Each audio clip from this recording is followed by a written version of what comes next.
হাই friends, কি খবৰ? আজি ধুনীয়াকৈ চাদৰ এখন গুঠিবলৈ লৈছোঁ। মানে বাৰ চাদৰ আছিলে, সেইখন গুঠি দিব দিছে। মই সময় পাওঁতে গুঠি দি দিলোঁ। দি পেলাই বাহঁতৰ ঘৰলৈ গ'লোঁ। বা পানীলাওৰে মাছ বনাবলৈ লৈছে। এয়া পানীলাও গুটি লৈছে, আদা নহৰু জলকীয়া পিঁয়াজ এইখিনি খুন্দি লৈছে। লৈ পেলাই ধুনীয়াকৈ আকৌ বাকলিখিনি আকৌ সৰু আলুৰ লগত ভাজিবলৈ লৈছে। আগে পিছে খাই পোৱা নাছিলোঁ, পিছে আজিয়ে ফাৰ্ষ্ট হ'ব এই খোৱা। এয়া ধুনীয়াকৈ সিজিছে নে চাইছে, সিজিছে। সেইখিনি ধুনীয়াকৈ নমাই থৈ দিলে। থৈ কিনে পিঁয়াজ দি কিনে আদা নহৰু জলকীয়া দি পেলাই আকৌ মছলা দি কিনে পানীলাওখিনি ভাজিবলৈ লৈছে।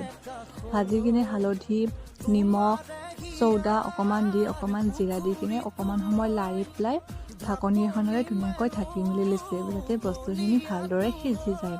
সিজি যোৱাৰ পিছত খন্তিখনেৰে আকৌ ঘুটি দিছে, যাতে বস্তুখিনি মিহলি হৈ যায়। তাৰপিছত মাছ দি উতলিবলৈ দিছে।